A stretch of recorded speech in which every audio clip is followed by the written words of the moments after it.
My guest today is television and radio broadcaster and journalist Brian Scott Smith, a news anchor, reporter, producer, and editor for BBC Television and Radio. He'll soon be reporting from the London Olympic Games for the prestigious Olympic organization.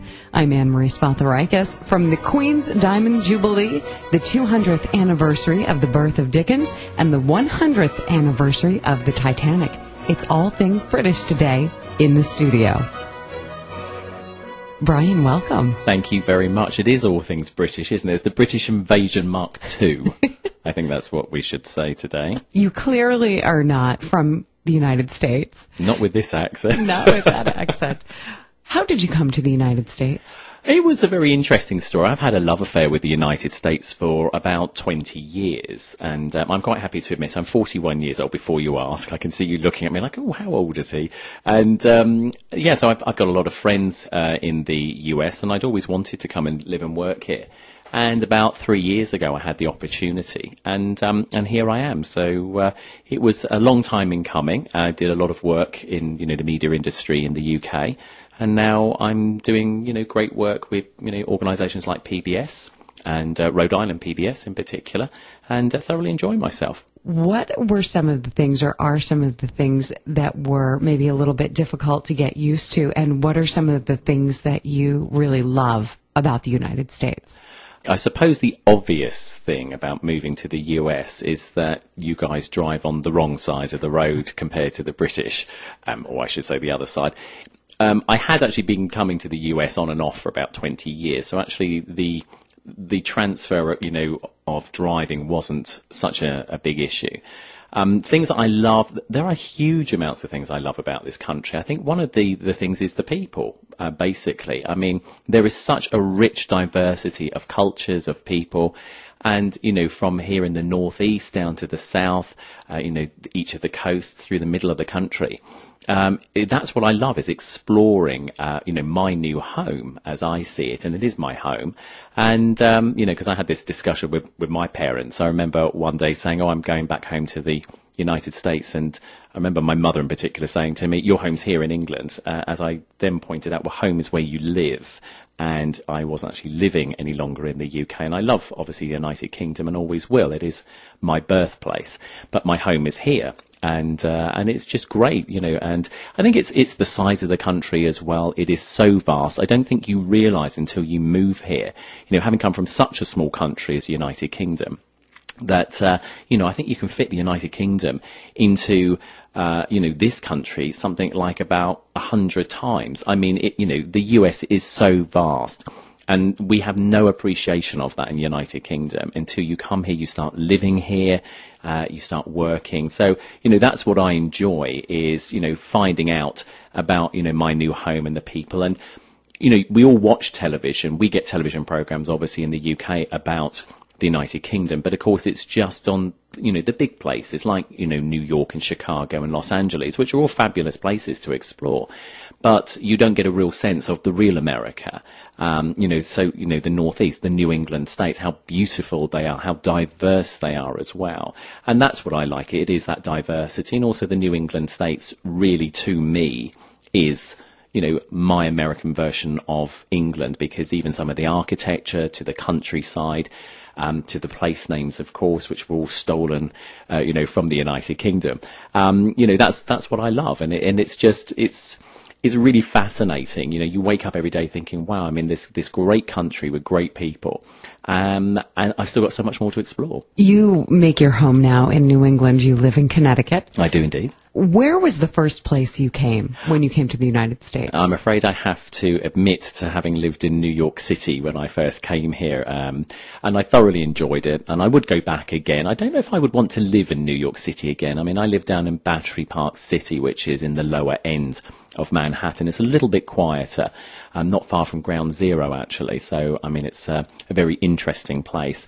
Big cities are great, but there comes a time when you want a bit of peace and quiet. And that's what you get in New England and certainly in Connecticut. And, New York, of course, has great things from, restaurants and Central Park and all those tourist trappings. But you never feel as if you're really ever away from any of it, because it is so congested. It is so built up. But it has obviously a unique energy about it. But, you come to somewhere like Connecticut, or, the other New England states, and it's more open. You've got the countryside, you've got the coast. And again, you've got all the diversity. I mean, if you go up into Vermont, at the right time of year, and the northern New England states, you can go and do skiing. So, that's I enjoyed New York for what it is, but I also enjoyed getting away from it as well. But I still like visiting it, and I do work there occasionally as well. So it's nice just to go back to get a sense of that energy. But it's also nice to get on the train and come back, to New England.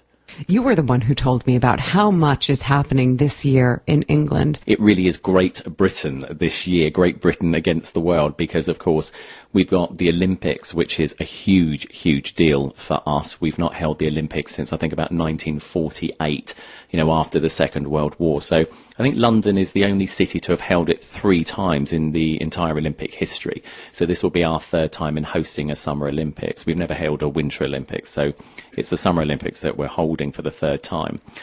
We've also got the Queen is celebrating her Diamond Jubilee, which is, again, a huge deal if you're a royalist. Talk about what is the Diamond Jubilee. The Diamond Jubilee celebrates the fact that she's now been reigning over the United Kingdom and the Commonwealth for 60 years on the throne.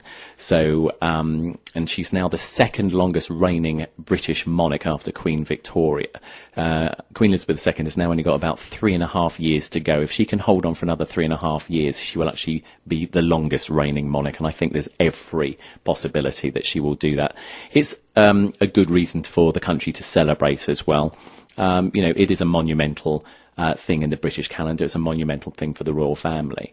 Whether you love the royals or you don't, she is a figurehead of our country. She brings, along with the rest of the royal family, a lot of tourism, a lot of trade, and also does a huge deal for the country as well as an ambassador along, as I say, with the rest of the royal household. So it is a big deal, and there's going to be a year-long set of celebrations going on in the United Kingdom. So a busy year just from those 2 things. Well, and then there's also the celebration of Dickens. Yeah, I mean, Charles Dickens was 200, if he was still alive, he'd be 200 years old this year, and boy, what some tales, I'm sure he could tell, and I think he'd probably find it a very fascinating world as well, because, he was a journalist himself, and being a journalist myself, it's always fascinating to look at the world that you live in, write about it, report about it, and I think he'd probably be very intrigued as to how the world has changed.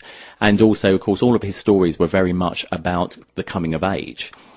So again, I think he would have a very interesting, time now looking at things like the internet and communication and, just really how the world has become a much smaller place. But yeah, so he's 200 years old this year. It's actually a little bit earlier this year. And again, that's a celebration in the United Kingdom. Where I actually come from in Portsmouth, which is my home city, my birthplace, is also the birthplace of Charles Dickens as well. So I was actually born in the same city as Charles Dickens was. So that's an amazing thing. And, my city has had some very great writers. Obviously, he is probably one, after William Shakespeare, is probably one of the most famous, British writers. Was there a sense growing up that was an important thing, that he was from your hometown?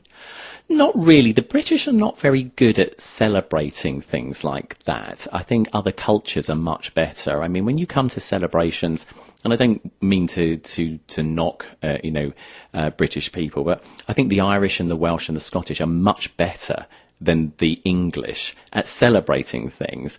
We have St. George's Day in the United Kingdom, which is the patron saint of England.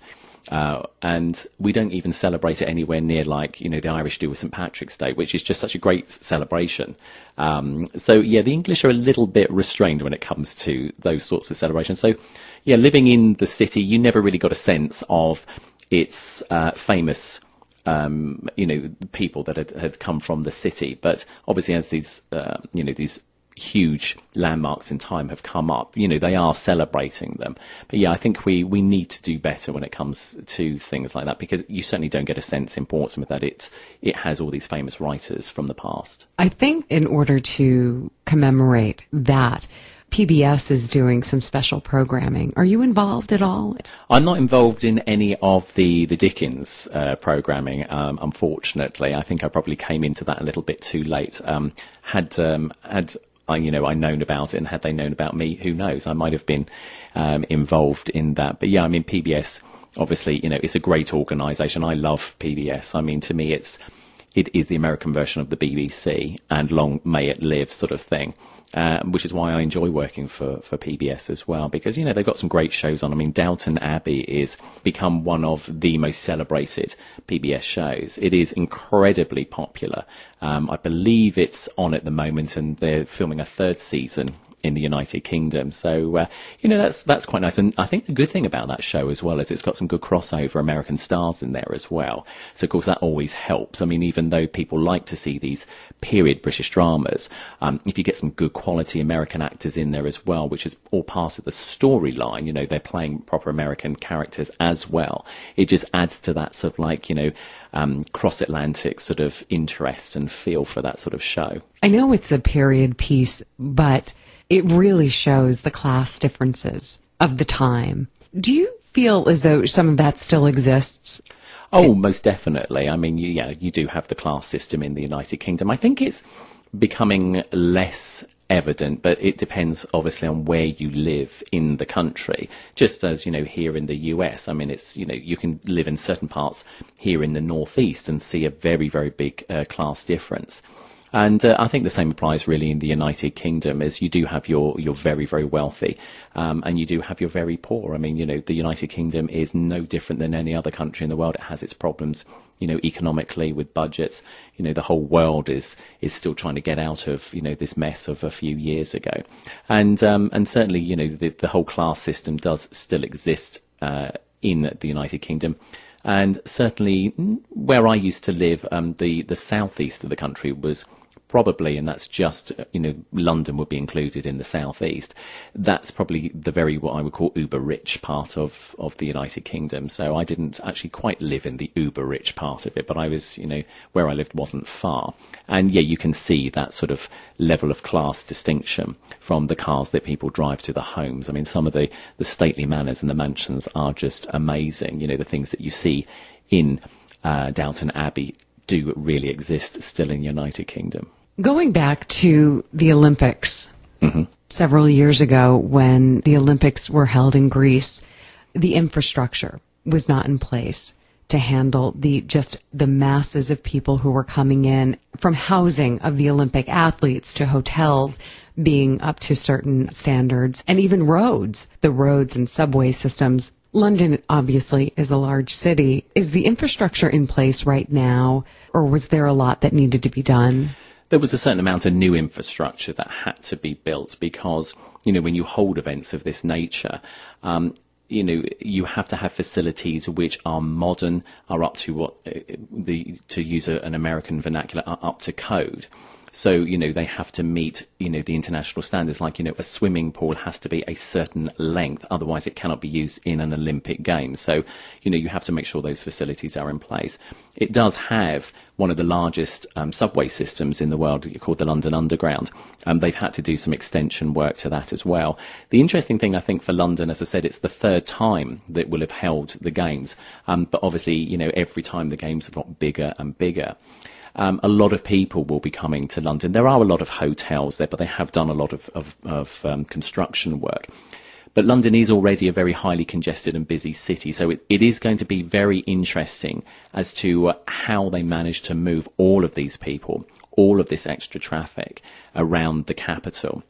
And certainly in a time where, we live, regrettably, in heightened security times with, the constant fear of terrorism.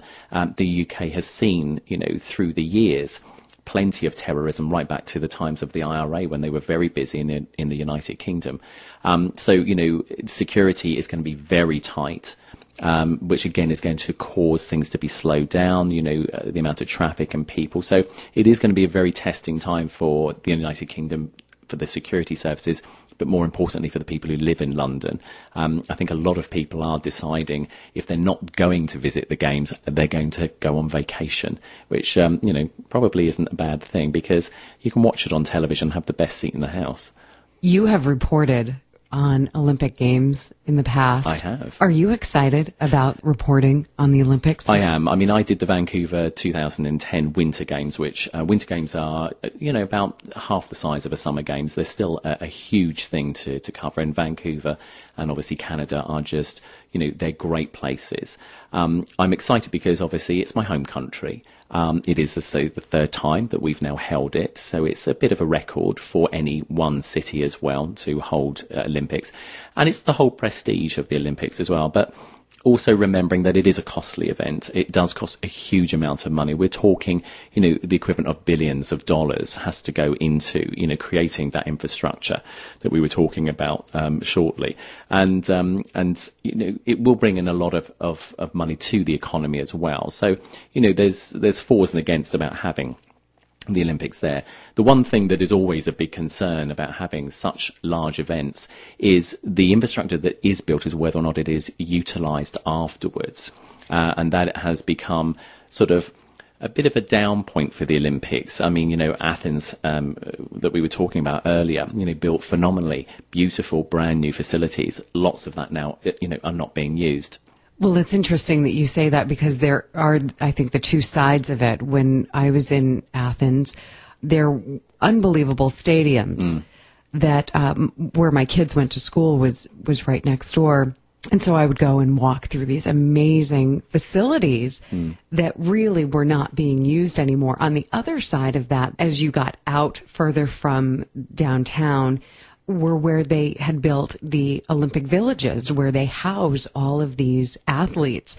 And so those apartments were actually then, people were able to, I think they raffled them off, to tell you the truth. I think there was some sort of way that people were able to get in to buy them. You put your name in, whatever, and you'd have the opportunity to buy. So those actually are still being used today, which is fantastic. But there is kind of that two sides of, you're building all of these amazing things and how much are they being used afterwards. The great thing, I had no idea what went into housing, just housing all of the athletes. Forget about getting them back and forth to all of the games and all of the people.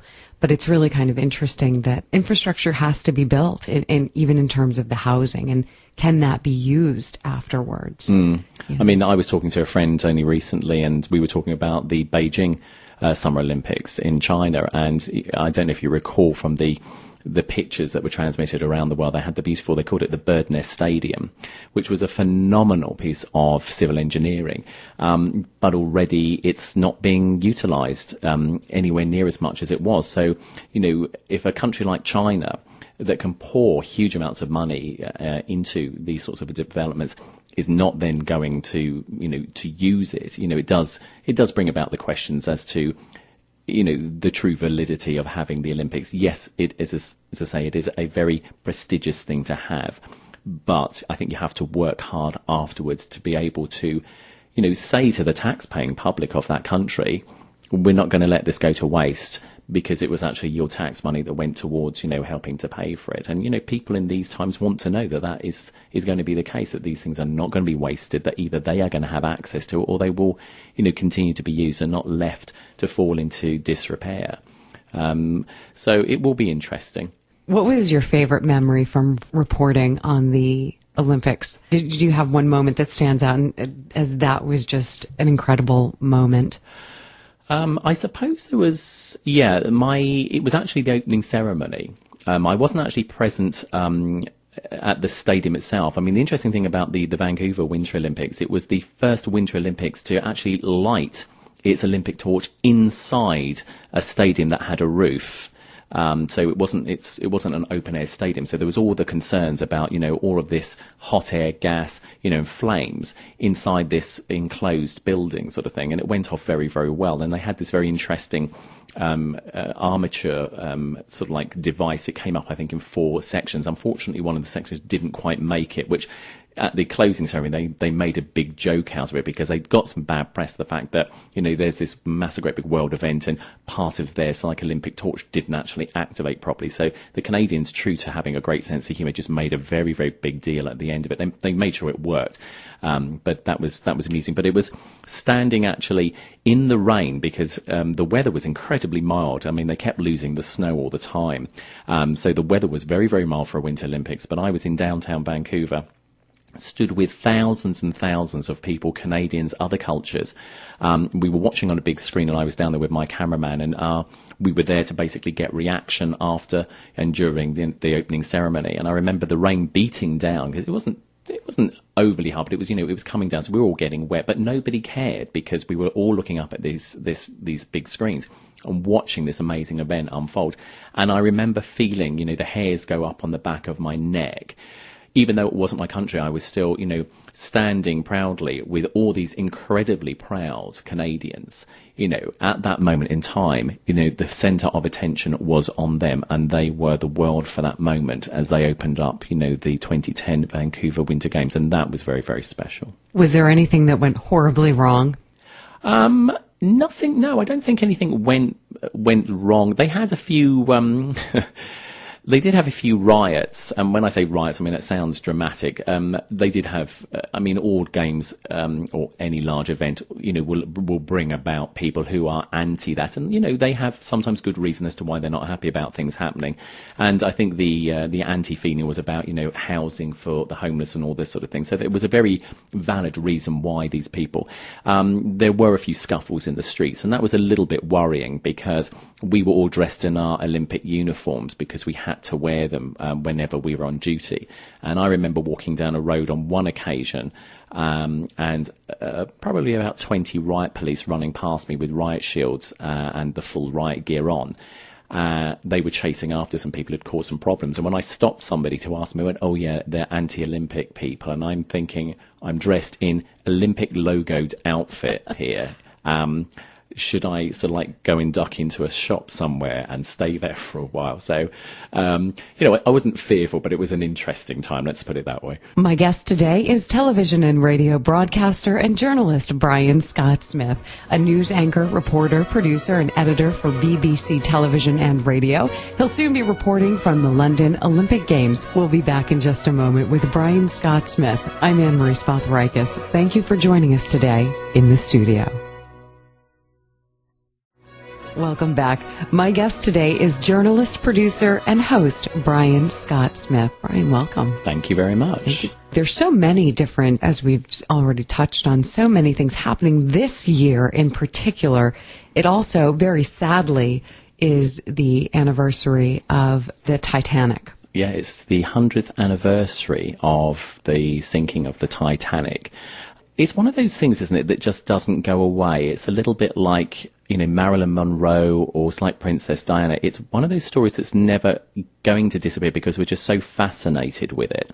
And it sounds a little bit morbid, especially because of the amount of people that obviously lost their lives. But yeah, it's 100 years. And also, I believe later in April, because of course it was April 14th when the ship actually sank, there's going to be a new version, obviously, of David Cameron's Titanic movie coming out. It's in a 3D version, so now you can see all the action in 3D. I'm not quite sure if it's very appropriate, but that's my opinion at the end of the day, sort of thing. And sadly as well, a few years back, the last of the known survivors of the Titanic actually died. She was a lady was called Malvina Dean, and she was 97 years old, and she actually died back in 2009, so it's a few years ago.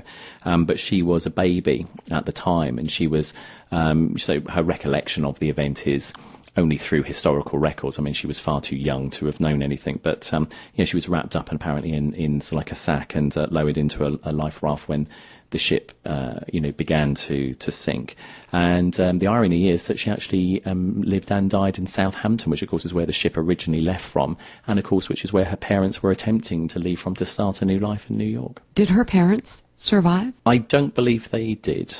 It's obviously a lot of people lost their lives as a result of that. But it's I think there's celebration is probably the wrong word. I mean, it's like it's a commemoration. Thank you. It's a commemoration which will, be made on both sides of the Atlantic. As I say, the film is coming back out again. Yeah, it's a very interesting one. Like you said, it's a very sad story, but I think it's things like that we do have to remember, things like this, because they are important milestones in history. And it'll be interesting to see if, say, in about another 25 or 50 years, what the interest level is, because, like I said, now with all of the known survivors having passed away, will the interest level still be there? I'd suggest it probably will be, because we've had so many films and interest, about it. There's an interesting little story, actually. When I used to live in the United Kingdom and I worked for the BBC, they have offices across the United Kingdom, and one of their offices is in Southampton. And when they originally moved to Southampton back in, it was back in 1960s, I think it was like 1961, they moved into a place called Southwestern House. Now, Southwestern House was actually a hotel that was built specifically at the time of the Titanic to house the first-class passengers. So the BBC's own offices in the south of England back in the 60s was in the building, which had a connection with the White Star Line and Titanic. Wow. And now it's being turned into apartments. So now you can actually have an apartment in this building, which still exists. It's a very, very lavish building. And, of course, it's all got that Titanic connection. Is this the anniversary of the Falkland Islands? It is, yeah. It's another dark shadow, I think, in both, UK and Argentinian history. It's 30 years, I think, beginning of April, so not far to go. And we went to war, not officially. I mean, it's categorised as a conflict, but I mean, it's down to your own interpretation as to what words that you use. But yeah, we went into conflict with the Argentinian nation 30 years ago over some islands called the Falklands, which the Argentinians refer to as the Malvinas, and they're in the South Atlantic. A lot of people lost their lives over that. And yeah, it's a very interesting, again, time in British history. It's not something that we shout about because so many people lost their lives. I mean, there was something like I think the figures are 650 Argentinians lost their lives as a result of the conflicts. About 250 British people also lost their lives, and I think it was like 3 Falkland Islanders. So a lot of people lost their lives over some islands, which I've never been able to understand why we have them. You often understand countries have these extra patches of land across the globe, which the military will say, well, it's for strategic reasons. I'm not quite sure what the strategic reason of the Falkland Islands is, and I think a lot of people have failed to understand or want to know what the strategic reason is, but we vehemently hold on to it, and it continues to cause tension. I mean, this year the Argentinians started again mentioning about they want the return of these islands, so it continues to be a thorn in the side between relations between the two countries. And I don't know how much longer it's going to go on for, but I hope it is something that can be resolved over time. Do you have any memories of being in England during that time? Yeah, I do. I mean, again, coming from Portsmouth in the United Kingdom, it's one of the main harbours for the British Royal Navy. In fact, it's deemed to be the home of the Royal Navy. We have Portsmouth and we have Plymouth, and also there's a port up in Scotland. So we have 3 main ports where Navy ships all left from. And I remember the huge fleet of ships leaving Portsmouth to make the thousands of miles journey to the Falkland Islands to basically retake the islands back from this Argentinian invasion. And you get that whole sense of patriotism, of course, when you see these ships go and they're on their way to reclaim what the British would like to say, well, it's ours, sort of thing. But then, of course, when the reality kicked in and people started losing their lives, both Argentinians and British, you suddenly start questioning, what is the point of this? And even as a young boy, I mean, I was 11 years old at the time. Even at 11, you would question your parents and say, well, why are we doing this? And if you're a parent, it's a difficult question to answer when your 11-year-old starts questioning you about things like that. So yeah, it's not something, as I say, that is. We don't shout about it, and I don't think there's any reason to shout about it. And as I say, I hope that one day, between both the United Kingdom and Argentina, that, something can be worked out with regards to, who ultimately will have sovereignty and ownership of these islands. But I don't see that, being worked out too soon, regrettably. We mentioned in the first half about the Queen's Diamond Jubilee. Yes. So lots of royal festivities, I can imagine, will be happening. What are some of them? To even go into them would be impossible, to be honest with you, because what happens is with things like this is you get every city will do something. They'll have like street parties, then you will have like celebrations. There will be formal affairs that the Queen will attend herself. And then not only in the United Kingdom, but there will be events across the world as well, because you have to remember that she's the Queen of the United Kingdom, but also what's called the Commonwealth. And the Commonwealth are a group, and this is a historic thing. It's countries like Canada is part of the Commonwealth. Australia is part of the Commonwealth. So she is, strictly speaking, she's the head of state to those countries.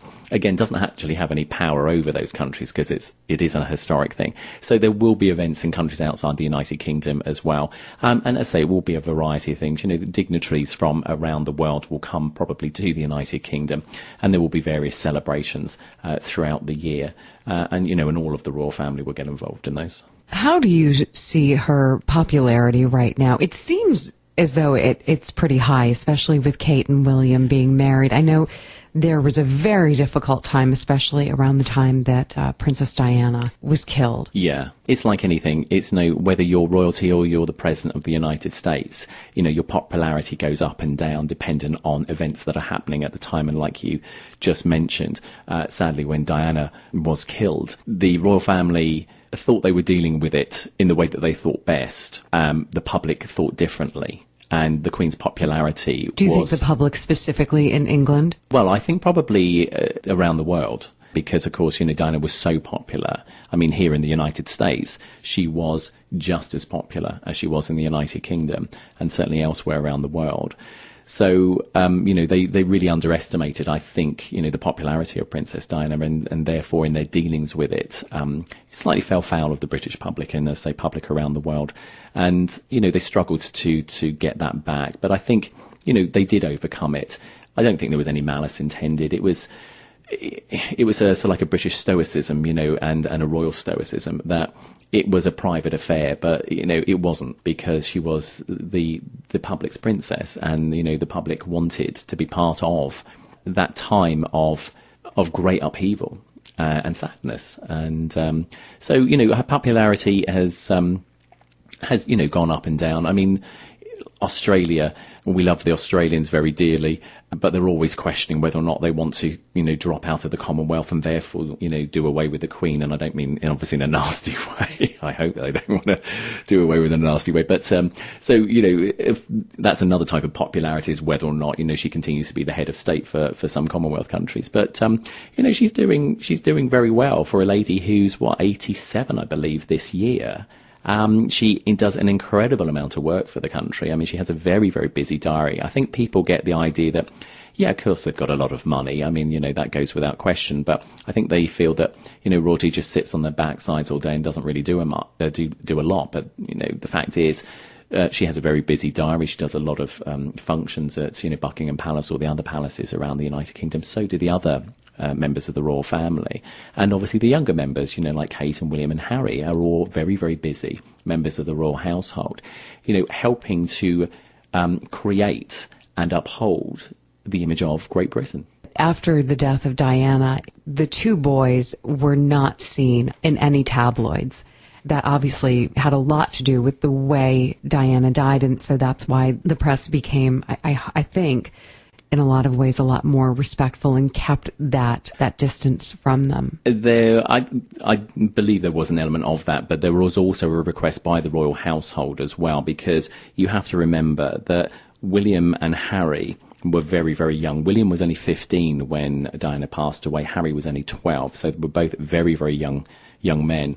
And the royal household made an agreement with the British press, in particular the newspapers, because newspapers around the world can be perhaps a little bit more vicious and intrusive than other media. And so they made a pact with the British media that they would leave the boys alone to a certain point in time when they reached a certain age, and the British press upheld that.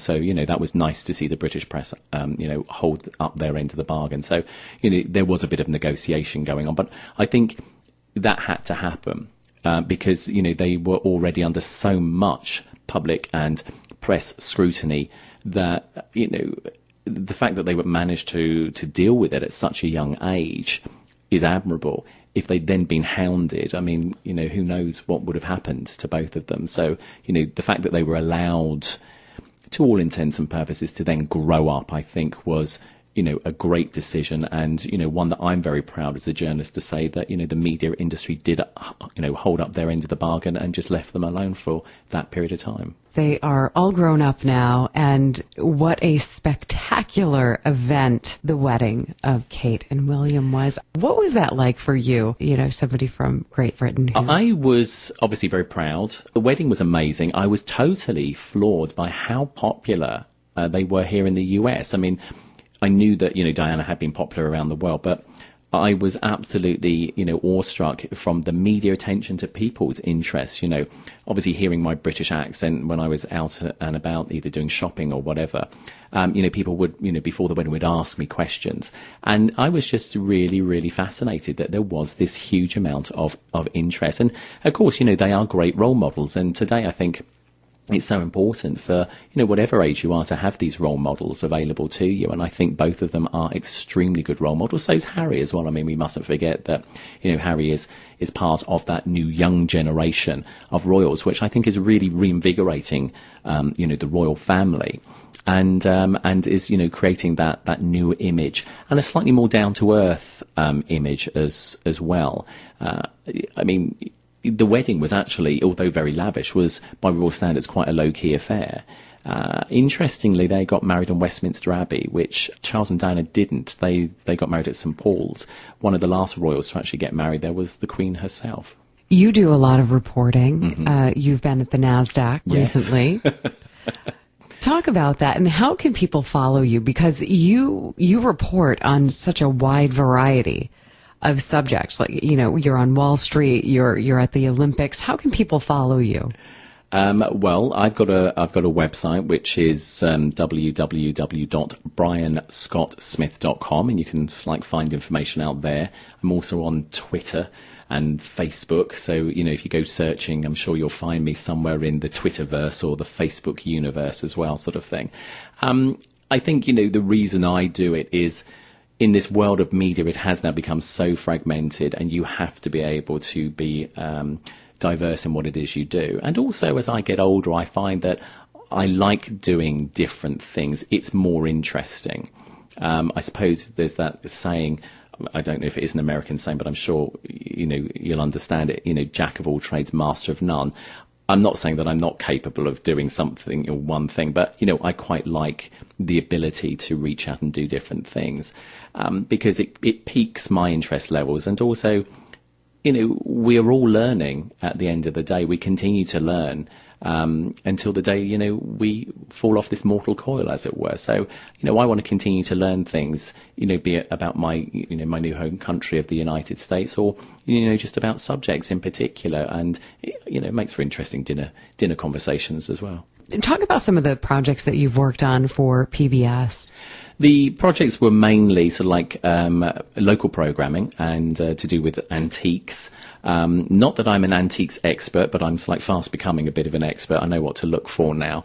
And, I've been the writer, the producer and the host of those shows. And they're fascinating to do because, PBS to me is something that needs to be treasured here in the United States. There's a lot of media, but, PBS, I think people get a little bit passe about PBS. They think, oh, well, when pledge drives come up and all this, oh, well, other people are, they're phoning up and making those donations. Well, the answer is, they may not be, and PBS needs to be supported, and people need to remember that. And, I hope people will continue to support this very, very important medium, both in the television and also in the radio sense as well. National Public Radio, both of them need to be supported. They are a very, I think, a good source of entertainment, from certainly children's programs. They have some phenomenal children's programs. I mean, I think it was actually PBS that originally started Sesame Street years ago. So, I mean, and that's still running today, and what a phenomenal hit that is. And people see that all around the world. So, that's why I want people to be able to believe in their PBS stations and say, these need to be supported, because, without them, there will be a big gap in that media market, which, will be filled by, let's face it, the reality television programs, the soap operas, which all have their place. But, do you want to lose things like Downton Abbey? Do you want to lose, some of the other quality programs that, things like the PBS stations create, and also the local programming? It's so important. Rhode Island PBS, in May, we will actually be airing their Antiques event. Now, the event was held earlier this year. A very successful event it was. We found some amazing finds on there. And so later on in, I believe it's sometime in May, details to be released. So go and obviously visit the ripbs.org website, and you'll find out at some point when that's airing. And you'll be able to see all these fascinating stories and treasures. A lot of them have come from Rhode Island, because, Rhode Island is a great state as well, and it has some amazing treasures, and we want to show that off. You were integral in the whole Antiques Discovery and Appraisal show, and producing that and hosting that. What was the most interesting find of that day? Oh, I don't know if I should give that away, because then people won't watch the program. No, we had some amazing finds. I mean, it's some of them were quite quirky as well. You would, you looked at these things, and I mean, one lady brought in it's like a quilt, a very old quilt, but in superb condition. I mean, it looked as if, she just popped down to a store and bought it, sort of thing. I mean, it was very elaborate, had some beautiful design on there. That turned out to be $35,000 worth of quilt, because of its historic significance. And you're looking at that thinking, wow, it's a quilt. So, we were really surprised by some of the things that came in. Obviously, the art. I mean, another thing that Rhode Island is famous for is its furniture. I mean, Goddard and Townsend, if anyone knows about furniture, as soon as they hear those words, know exactly what that means, because that furniture sells for millions of dollars and was made right here in Rhode Island, and a lot of it still exists. So, there are some really fascinating stories. And like I said, Rhode Island, it might be the smallest state, but it's got some of the biggest stories. Is the BBC funded in a similar way as PBS is here in the United States? Is it fully funded by the government, or do they have BBC versions of pledge drives? The BBC is very, very fortunate in how it's funded. It's often termed in the media uniquely funded. We pay what's called a television licence fee in the United Kingdom, and it currently stands at probably around about $220 to $250 a year. Now, if you have a television, or with modern technology, any form of computer that can show TV programs, so that's basically any laptop or computer, you have to have a television license, because if you don't, you can actually be fined and possibly go to jail in the United Kingdom. And what happens is that money is collected by an agency, and that goes directly to fund the BBC. So the BBC gets its funding, it knows how much money it's going to get every year. So, it's very, very fortunate. So it's very different to PBS in that, it's got guaranteed money, where PBS, of course, if, funding cuts happen, etc., then suddenly have to scramble and go, well, where are we going to find that money from? I don't see why something like that couldn't happen here, in some sort of sustainable funding sort of effort. Maybe if people wanted to, fund their PBS station more on a regular basis, say every month, and spread the cost out, or and do it that way, I think it would be a great idea over here. Now, whether or not that could be achieved is another thing, because, everyone feels that they're taxed enough in this country, and to a certain degree, we are. So, yeah, I mean, the BBC is very, very fortunate, from that point of view. They should count their lucky stars, really, that, they get that money. It's not government money, it is actually public money. I mean, it comes from public taxpayers, but, they are guaranteed it year on, year out, and they don't have to worry about the fact that it's not going to be coming to them. Do you have a sense that people are unhappy about that tax, or that they truly appreciate the programs that are created as a result? Are there two sides to that? Oh, absolutely. I mean, there's two sides to everything, isn't there? I mean, people will moan when the license fee generally goes up about every 2 or 3 years, and people will then, of course, moan about the fact that, the license fee's gone up, and all we seem to see on BBC is repeats. And you're going to get a certain degree of that. You're never going to please everyone all of the time. But a majority of people do accept it, because it's it's become so entrenched in, the public psyche. It's been there forever. I mean, ever since the BBC was invented, over 60 years ago, you've had to pay for it. That's how it was paid for. So people really don't think too much about it. I think sometimes they just question how the BBC spends some of the money. And certainly, things outside the United Kingdom, as it stretches its arm, beyond the shores of the UK, it's not allowed to use that money to fund things. So like here in America, BBC America is not funded by the licence fee money from the United Kingdom, because anything outside the UK has to fund itself. So when you watch BBC America, although you get to see those fabulous shows, the advertising you see on there you would never see on the BBC in the UK, because it's actually a commercial-free station and upholds its commercial-free status because, of course, it doesn't have to sell commercials to fund itself. So you see a slightly different BBC over here, but it's still, I think, pretty good. What is the best advice you have ever received? The best advice I was given, and it's a really silly piece of advice, is in the world of television. As you get older, as we all get older, of course, nature plays some cruel tricks on us. And somebody said, never stoop into bad light. So if you want to look good, don't fall into the shadows, because that's when the crow's feet will start to show. Spoken like a television guy. Brian, thank you for being here today. It's been a pleasure. Thank you so much. My guest today is producer, reporter, and host Brian Scott-Smith. For more up-to-date reports from NASDAQ to the Olympic Games, you can find him on Facebook. As always, a big thanks to Chris DiPaolo and everyone at WBLQ, streaming live worldwide at WBLQ.net.